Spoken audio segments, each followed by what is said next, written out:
Syndrome du grand coquelicot, je te dirais que c'est l'image d'un coquelicot qu'on a tendance à rabaisser comme dans un champ de blé. Le vent qui rabaisse le coquelicot pour qu'il soit de la même hauteur qu'un champ de blé.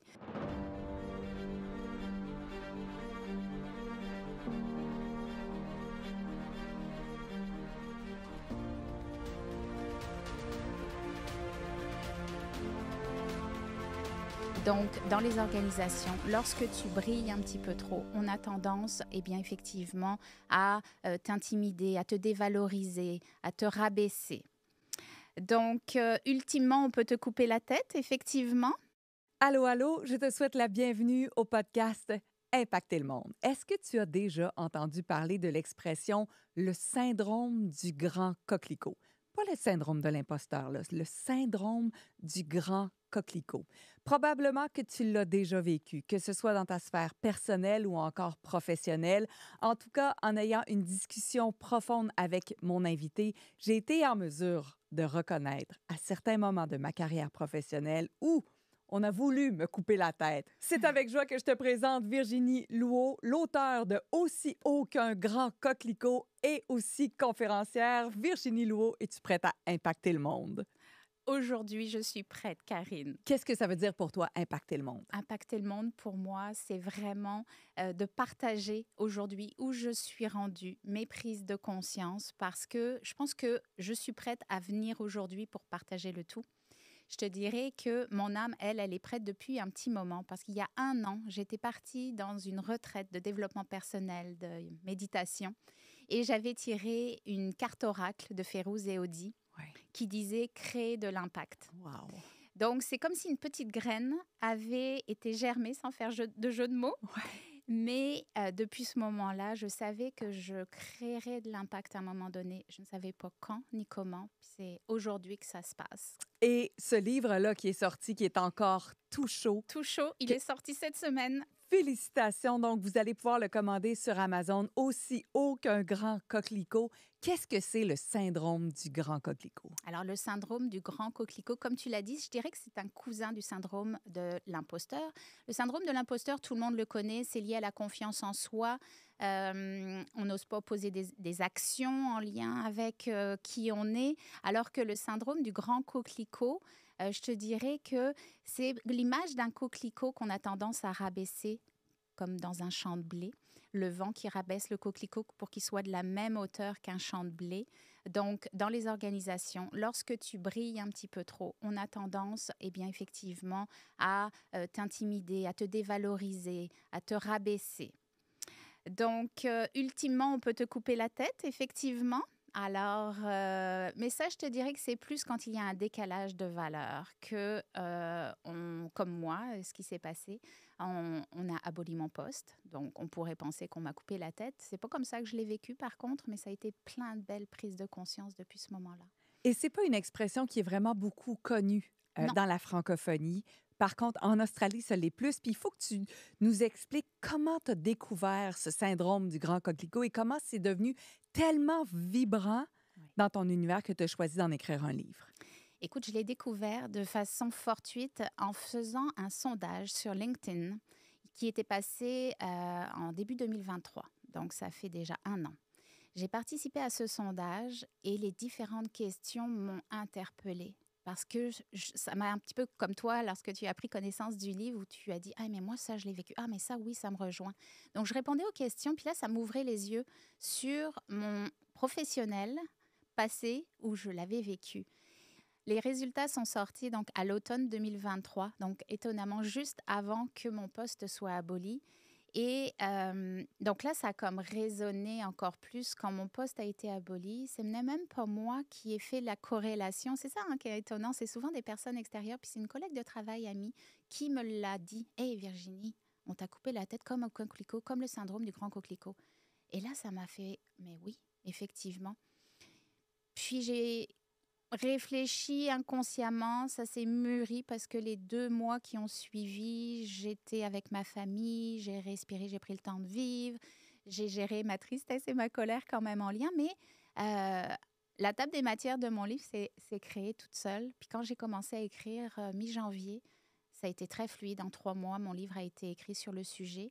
Puis c'est un sujet qui parle de cette étude, parce que pour moi, j'aime partir du concret. Oui. Puis ce qui m'a marqué dans ton livre, Virginie, c'est vraiment l'aspect quantifiable, Oui. les statistiques, ce sur quoi tu te déposes, d'autres livres qui ont été écrits en anglais, entre autres. Donc, c'est béton, là. C'est quelque chose qui existe. Oui, c'est pas moi qui ai inventé l'expression du grand coquelicot. Comme tu l'as mentionné, elle vient d'Australie.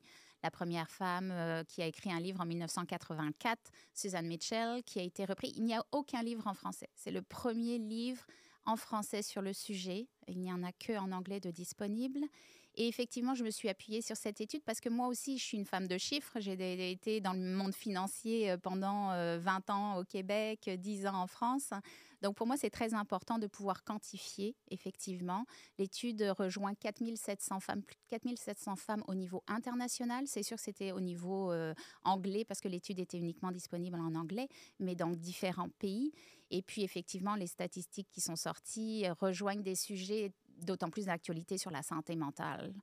On va en reparler, j'imagine. Donc, Et on voit de quelle façon ça touche les femmes. On parle d'intimidation, ou les gens en général aussi, mais il y a l'intimidation, il y a l'inconfort, il y a le harcèlement. Ça se présente de différentes façons, le syndrome du grand coquelicot. oui, tout à fait. C'est sûr que c'est des mots qui sont forts. Puis, moi, je ne l'avais jamais vu comme ça dans ma carrière. Je me considère comme une femme forte.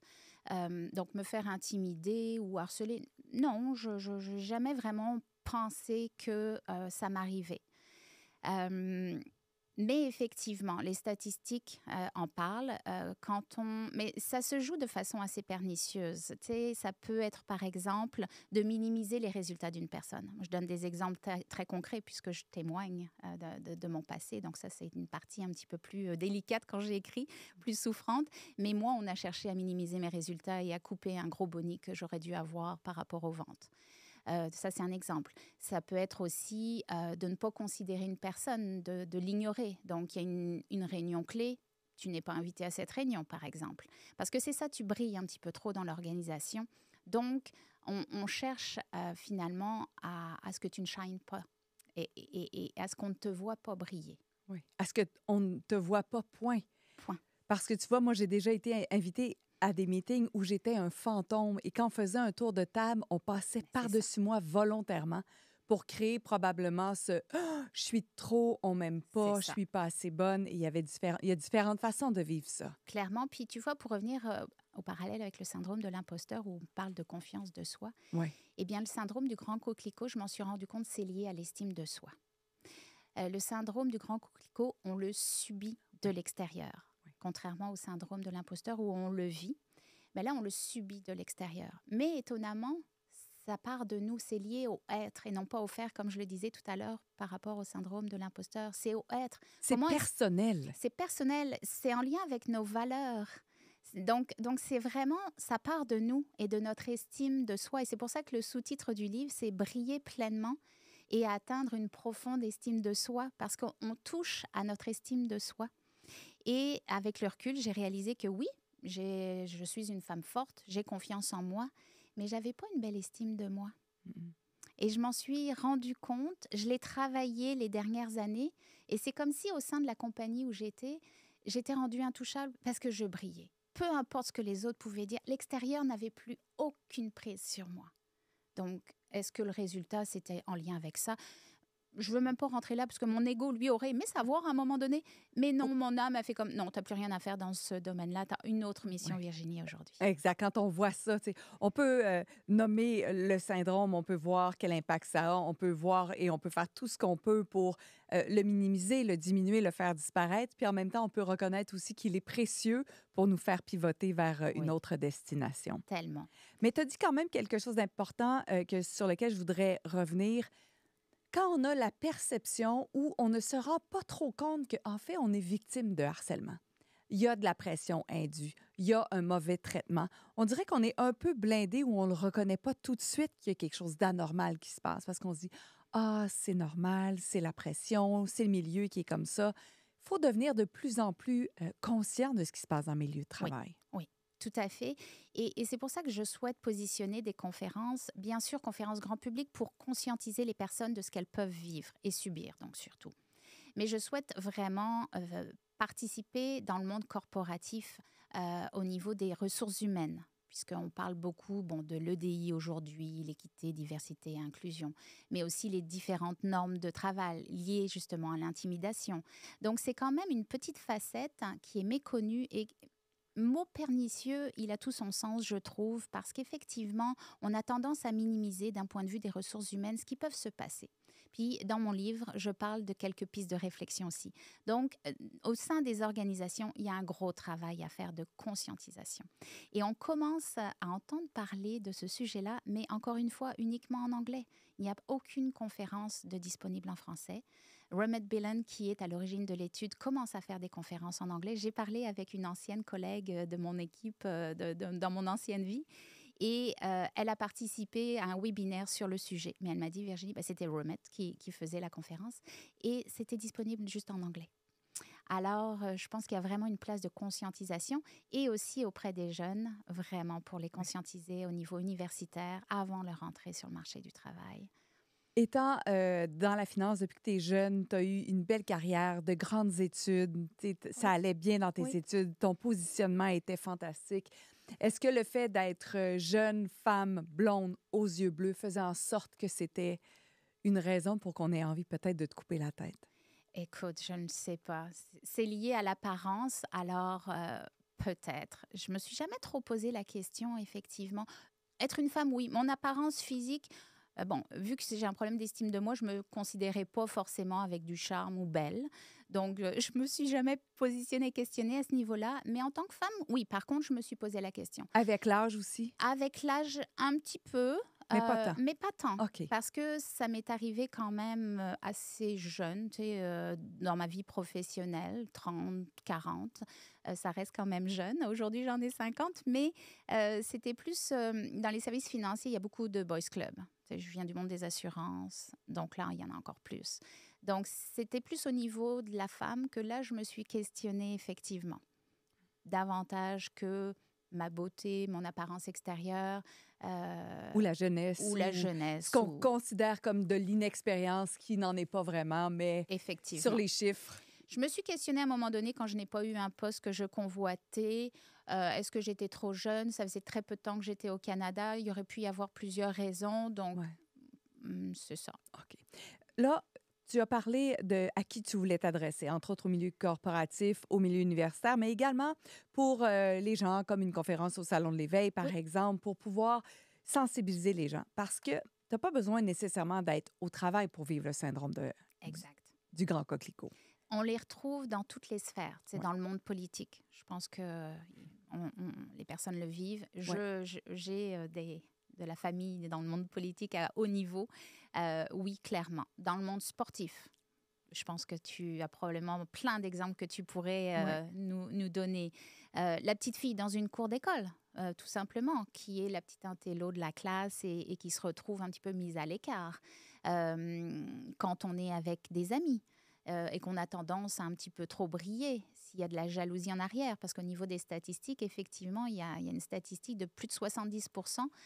Les raisons en arrière, ça peut être la jalousie et l'envie. Oui. Tu sais, la fameuse phrase « on sait bien toi ». Ah oui, on sait bien toi, on sait bien toi. Ça, c'est comme si ça me dérange ce que tu vis, ce que tu es, ce que tu dégages. J'aimerais mieux que tu sois moins que. Donc, je voudrais pouvoir te couper la tête. Exact. Dans l'histoire, ça vient d'où aussi? Il y a une histoire vraiment fascinante avec couper la tête. Oui, effectivement. Alors, au niveau de l'histoire, ça remonte à l'Antiquité avec l'empereur Tarquin. Son fils est venu le voir pour lui dire « Papa, comment est-ce que je peux accéder au trône ?»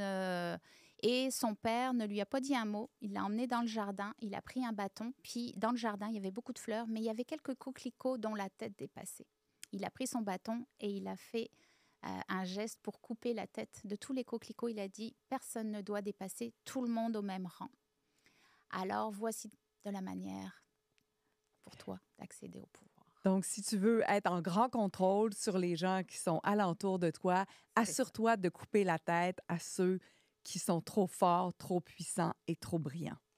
Exactement, pour pas qu'ils te dépassent ultimement ou qu'ils te fassent de l'ombre. Maintenant, il y a des clés pour découvrir ou dompter le syndrome du grand coquelicot? Alors moi, je partage 11 clés. Mais Karine, c'est pas des clés forcément. C'est des clés pour briller pleinement, je te OK. dirais. Mais moi, ça va de pair. Quand tu brilles, ben, tu ne peux pas subir le syndrome du grand coquelicot.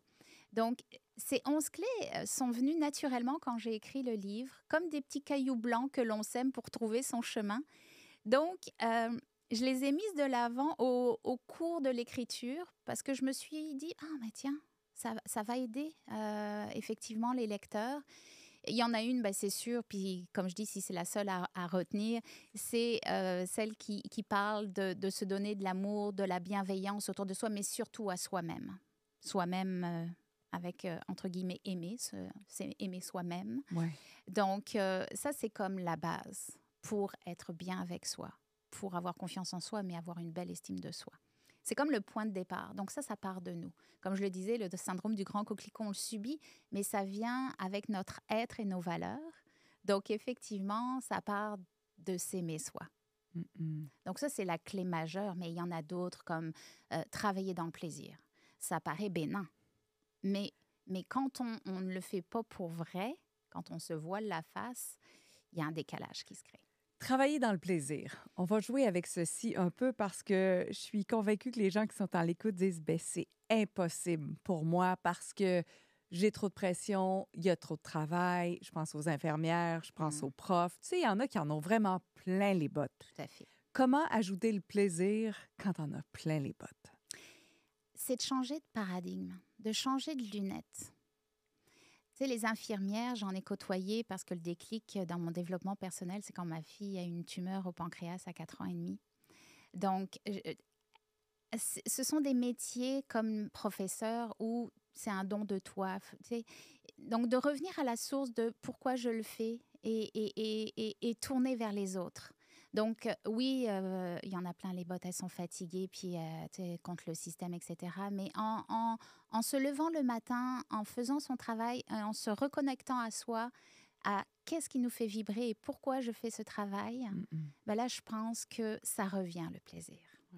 Et on les voit aussi parfois, ces infirmières-là, quand elles rentrent dans la chambre pour s'occuper d'un patient, on le sent qu'elles ont reconnecté avec ce plaisir-là. Exact. Puis là, j'ai un gros frisson qui passe. Donc là, c'est mon âme qui me dit oui, Karine, c'est exactement Oui, ça. tant C'est ma mieux. façon de... Oui. Parle-moi des autres clés parce qu'il y a certainement plein de personnes bien intéressées, comme je l'étais, à défiler ces clés-là et à dire ah, OK, je comprends, qu'est-ce que je peux faire maintenant pour me réapproprier toute cette brillance? Écoute, il y en a une. L'ego. L'ego, c'est important. Mais souvent, on minimise. Je dis que le sous-ego est aussi néfaste que le sur-ego. Explique-moi. Pour moi, ça, c'est quelque chose, tu sais, on cherche à dire, oh, l'ego, ça fait du tort. Mais quand on a un sous-ego, puis qu'on ne se positionne pas à notre juste valeur, donc on s'évite de briller, ben là, on est dans le sous-ego. C'est pas bon non plus. Tu sais, on parle beaucoup de l'ego comme un sur-ego, les personnes qui ont trop d'ego, puis qui en rajoutent et puis qui ont tendance justement à rabaisser les autres. Mais moi, je pars du principe qu'il faut un équilibre dans tout dans la vie. Donc au niveau de l'ego aussi, tu as le sur-ego, tu as le sous-ego, qui est tout aussi néfaste à mon goût. Il faut trouver son ego. Et quand on est bien avec son ego, ben, je trouve qu'il est au service de l'âme après. Donc là, il a une puissance super importante dans tout ce que tu fais.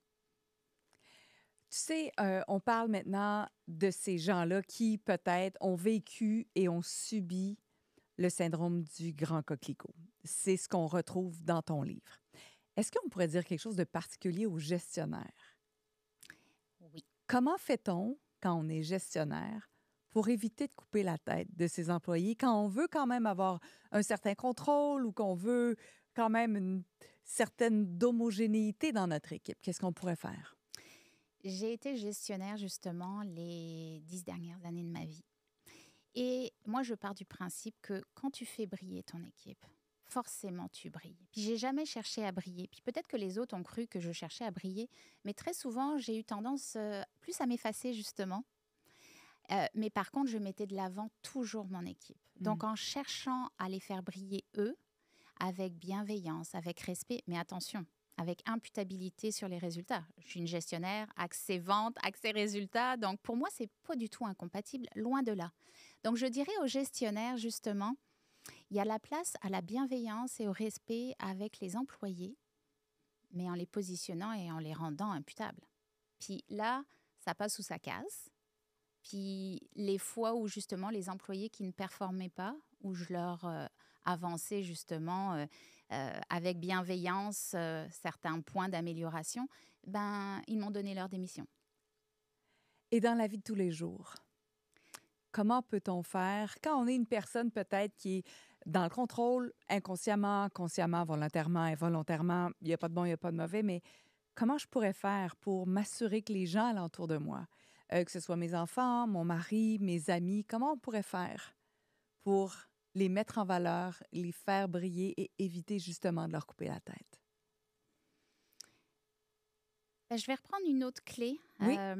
parce que souvent, quand il y a une situation où on est dans le contrôle ou s'il y a une personne qui a un impact qui vient nous rejoindre et nous toucher, parce que quand on le vit vraiment et qu'on est bien et qu'on brille et qu'on a une belle estime de soi, une profonde estime de soi, l'extérieur ne vient plus nous atteindre.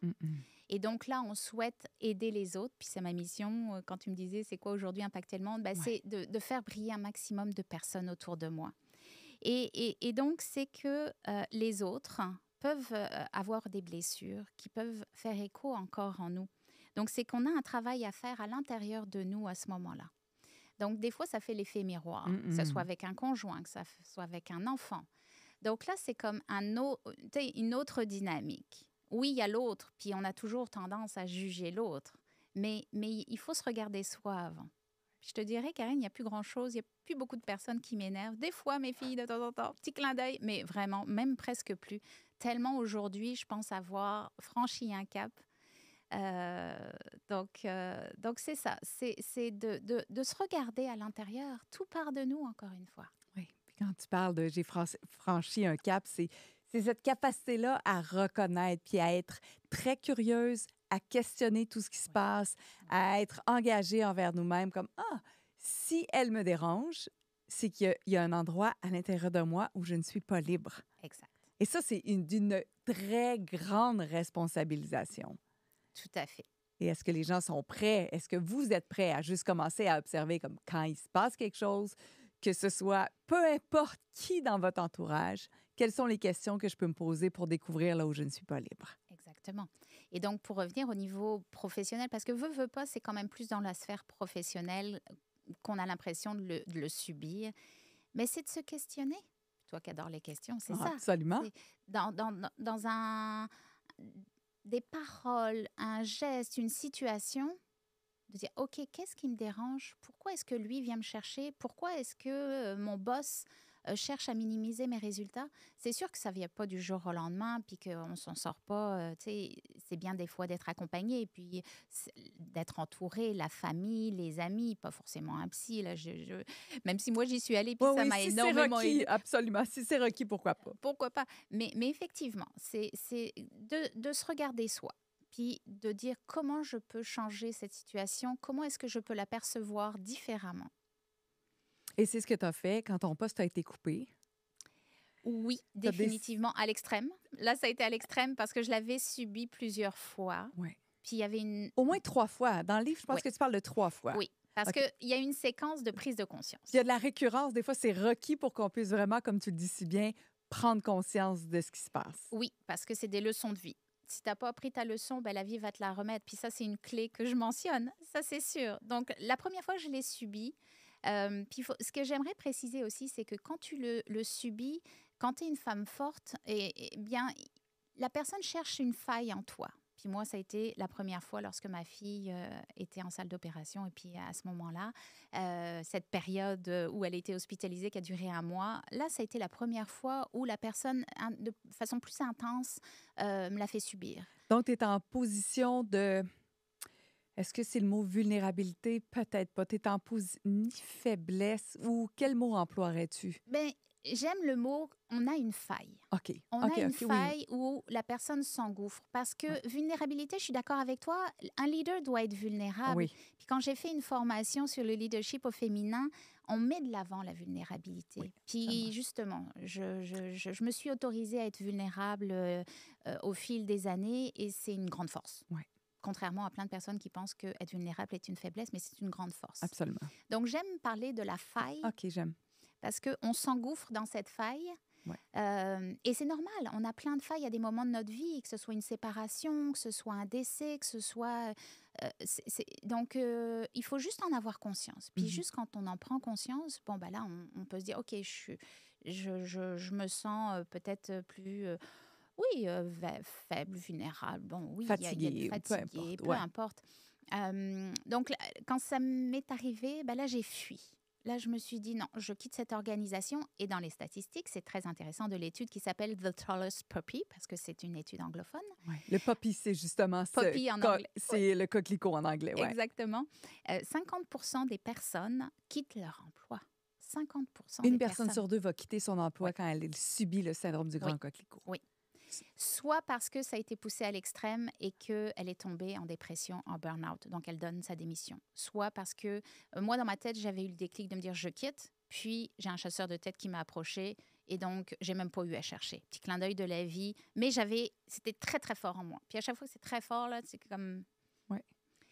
Mais je fuyais. Il y a quand même une fuite. Il y avait un clin d'œil de l'univers, on t'ouvrait une autre porte, tout était bon, mais il y avait une fuite, quelque chose où tu n'étais pas allé au bout. Exactement. OK. J'avais donc pas appris la leçon. OK. Donc la leçon, la situation s'est représentée. Ouais.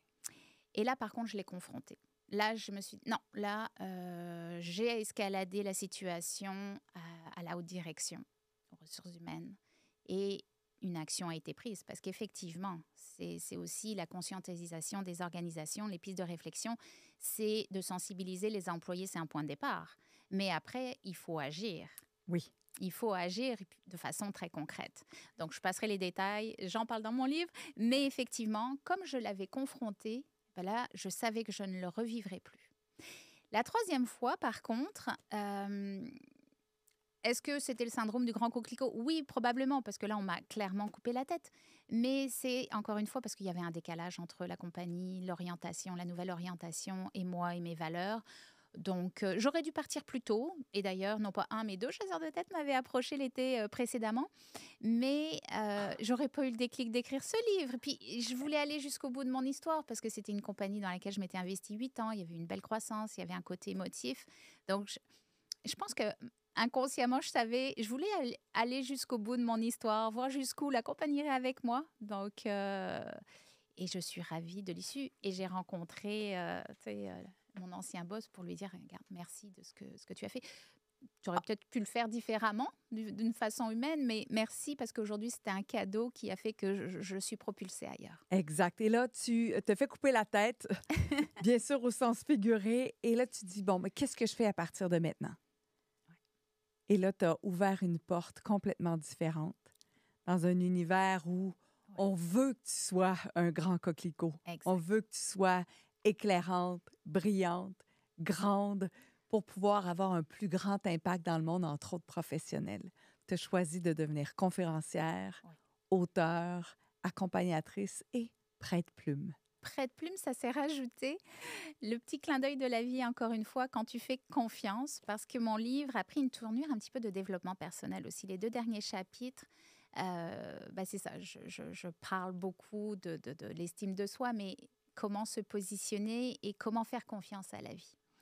Et Prête-plume, c'est ça, je suis en train d'écrire mon 2e livre pour une femme très inspirante, pour partager, encore une fois, auprès des femmes, comme quoi on peut partir de rien et puis briller dans sa carrière. Donc, cette femme a aujourd'hui 80 ans.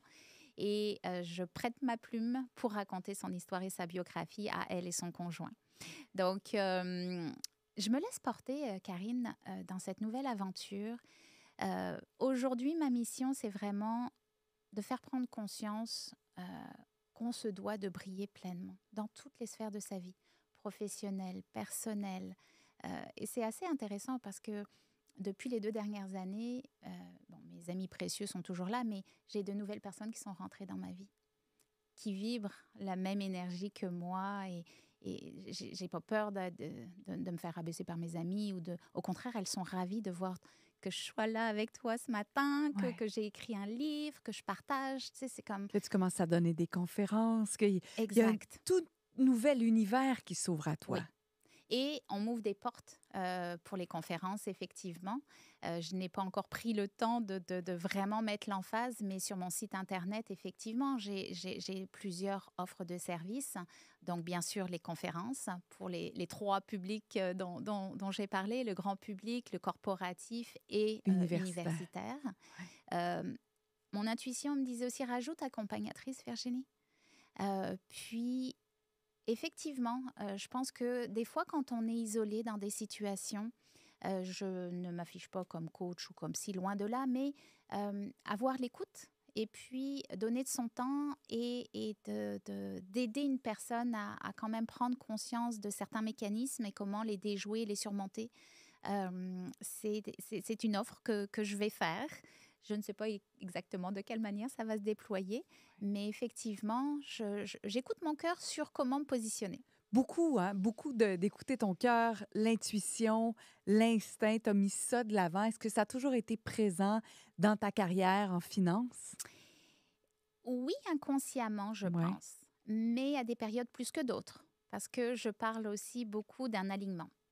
Moi, quand je suis alignée au niveau de mon corps, de mon cœur et de mon esprit, mon intuition et donc je pose des actions qui forcément m'amènent là où je dois.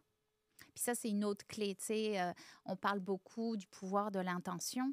Oui, OK, le pouvoir de l'intention, j'y crois. Mais il faut poser des actions. Parce que si on a le pouvoir de l'intention, puis qu'on reste chez soi, et puis qu'on attend, ben là, il n'y a Ouais. pas grand-chose qui se passe.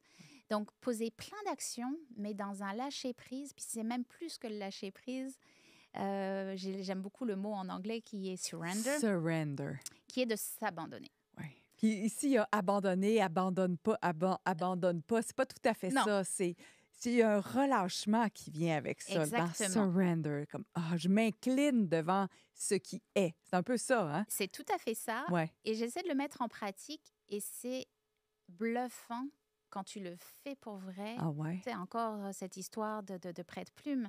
C'est sûr que financièrement, j'ai eu un paquet. Je suis partie. J'avais plusieurs mois où j'étais tranquille. Mais là, mon bas de laine commençait à s'ameniser. Mais je me suis dit, regarde, Virginie, surrender, surrender, surrender. C'est pas toujours facile. Et là, Dit-on surrender en tapant le petit pied ou la petite main? exactement. Ouais. Et puis là, ben voilà, un mandat est arrivé qui me met à l'abri un petit peu et en attendant que des conférences viennent et pour lesquelles je serai payée. Puis je fais confiance. Je fais confiance.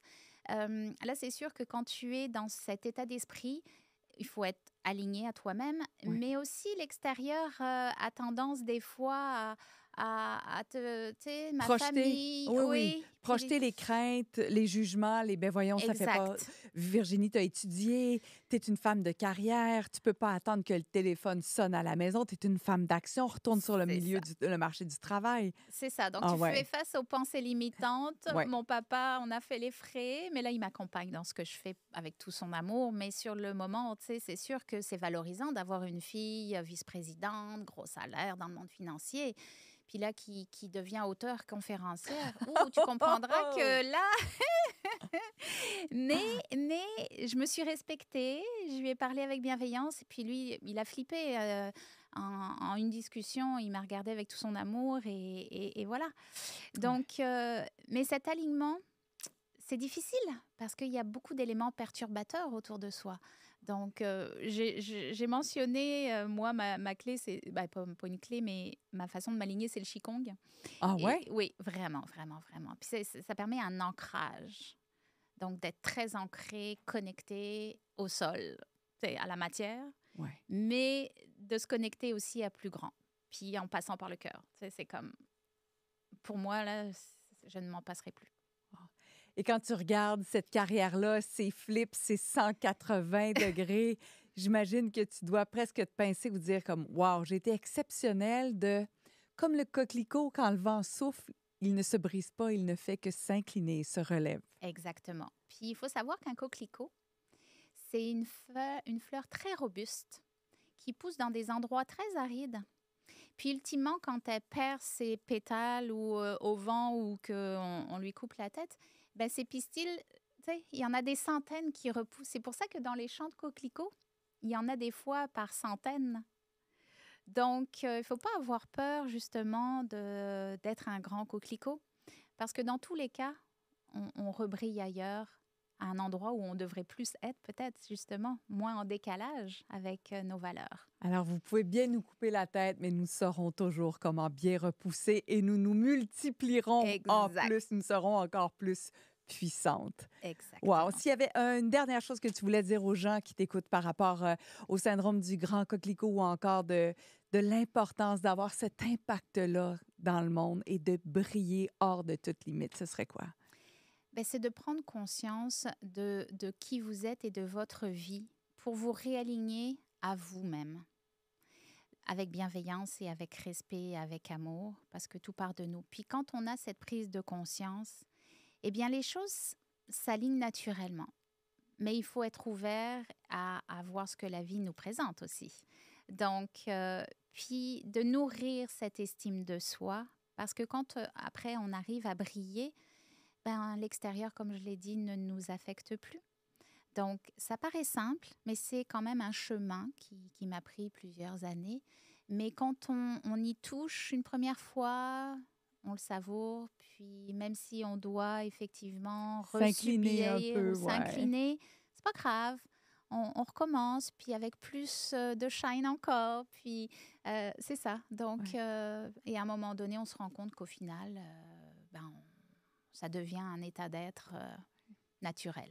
Et probablement qu'on pourrait être nombreuses à partager une discussion au sujet de ce syndrome du grand coquelicot, que ce soit par ma période à TVA ou dans d'autres emplois professionnels où c'était effectivement plus ardu. Mais ça fait partie du cheminement Oui. aussi. Oui, tout à fait. Puis moi, je vous encourage à m'envoyer des petits messages. Euh, Tellement. euh, c'est sûr que j'ai une belle plume. J'aurai d'autres livres que je vais écrire. Est-ce que ce sera des petits clins d'œil à des témoignages?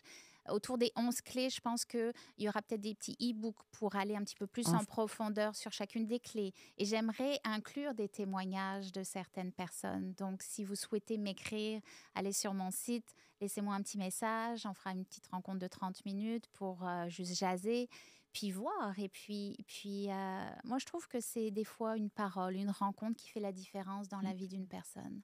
Donc aujourd'hui, c'est comme ça que je me positionne. Faire le bien autour de moi pour permettre aux personnes d'être un grand coquelicot. Ah, tellement. Alors, si jamais ça vous intéresse de participer à la grande conversation du grand coquelicot, vous allez pouvoir retrouver Virginie et toutes les indications menant à elle dans la description de ce post, que ce soit sur YouTube ou encore n'importe quelle plateforme que vous écoutez en ce moment. Ça va être génial de faire fleurir cette conversation-là, d'autant plus qu'elle n'est que très peu visible au Québec et dans la francophonie, on va aller encore plus large. Oui.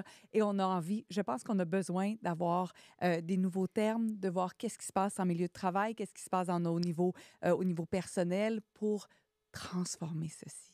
Tout à fait. Tout à fait. Ce n'est que le début parce qu'effectivement, il faut vraiment porter ce message. Et je me considère maintenant un petit peu comme la porte-parole du grand coquelicot, définitivement. Alors, j'endosse cela avec courage, fierté, joie, beaucoup de plaisir. Ah oui. Donc, je suis certaine qu'on va en parler de plus en plus. Alors, Virginie, coach, conférencière et porte-parole des Grands Coquelicots, merci infiniment d'avoir été Merci, à Karine. Impacter le monde. Si vous avez des commentaires, n'hésitez pas. Merci de faire partie de cette grande communauté. Merci d'impacter le monde et merci aussi d'assumer toute cette grandeur-là que vous êtes et que, oui, vous aussi, vous êtes un grand coquelicot. Merci beaucoup. À tout bientôt.